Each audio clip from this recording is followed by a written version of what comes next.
Elements of a database. तो आइए आज के सेशन में हम लोग बात करते हैं डेटाबेस का जो एलिमेंट है उसके ऊपर। और मेरा यहाँ पे टॉपिक्स दे चुके हैं हम यहाँ पे एलिमेंट्स ऑफ डेटाबेस। उसमें पहला है यहाँ पे टॉपिक टेबल। टेबल को देखेंगे, लिखा हुआ कि अ table is a collection of logically related records. Table क्या होता है? एक कलेक्शन होता है, मतलब बहुत सारा उसके पास डेटा होता है। कैसा भाई?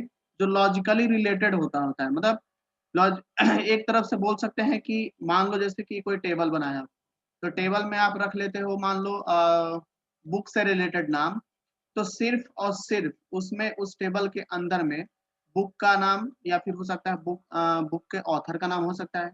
मतलब जिस जिस काम के लिए आपने टेबल बनाया है उसी से संबंधित उस टेबल में डेटा होना चाहिए। ठीक है, अगर ऐसा आप रखते हो तो वो एक स्टैंडर्ड टेबल या फिर एक ऑर्गेनाइज टेबल बोल सकते हैं हम उसको। ठीक है, एक हद तक मतलब बहुत अच्छा वो टेबल बनेगा, क्योंकि वहां पे क्या है, एक फिक्स काम के लिए उसको बनाया गया और फिक्स काम से रिलेटेड ही उसमें डेटा भरा गया है। ठीक है, तो इसलिए बोला गया कि इसमें जो डेटा हम स्टोर करते हैं वो लॉजिकली एक दूसरे मतलब लॉजिकली बेस्ड वो स्टोर रहता है एक आपस में सारे फील्ड्स और सारे कॉलम्स में।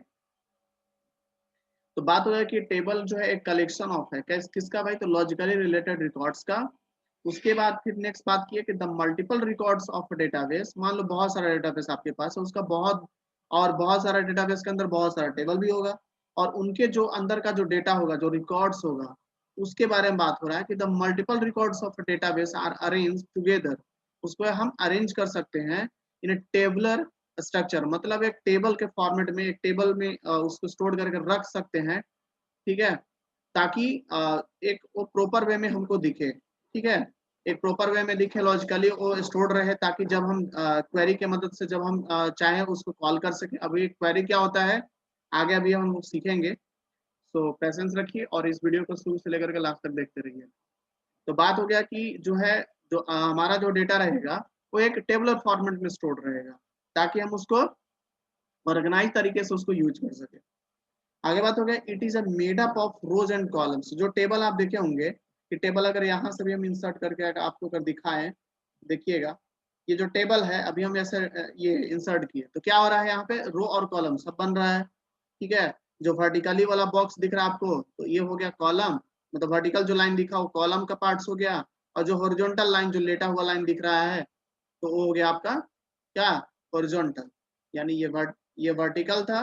मान लो अगर ये दो चार अगर हम इंसर्ट कर ले तो ये वाला जो लाइन है ये वर्टिकल, यानी ये कॉलम हो गया। ऐसे ऐसे जितना सारा ये वर्टिकल ये कॉलम हो गया, और ऐसे ऐसे अगर चले हम लोग लेफ्ट टू राइट तो ये रो हो गया। ठीक है, आई होप समझ में आया होगा कि टेबल क्या होता है। कॉलम जो होता है रिप्रेजेंट करता है किसको भाई? तो फील्ड को। जो फील्ड क्या करता है तो इंफॉर्मेशन को रखता है।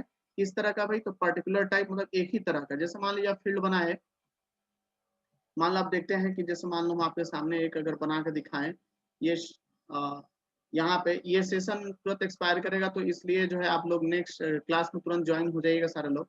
तो जैसे मान लो यहाँ पे हम नेम दे दिए, तो अब इस सॉरी नेम दे दिए तो इसमें सिर्फ और सिर्फ नाम लिखेंगे। इसमें मान लो हम फादर्स नेम लिख दिए तो इसमें सिर्फ और सिर्फ फादर्स नेम लिखेंगे। यानी जो जो हर एक जो फील्ड होता है वो किसी पर्टिकुलर इंफॉर्मेशन को ही रखता है। वेर एज रो जो रिकॉर्ड्स होता है ना, रो यानी रो जो हॉरिजॉन्टल लाइन बताया भी हम आपको, तो रो जो है रिप्रेजेंट करता है रिकॉर्ड को, जो कंटेन्स करता है information of the related field.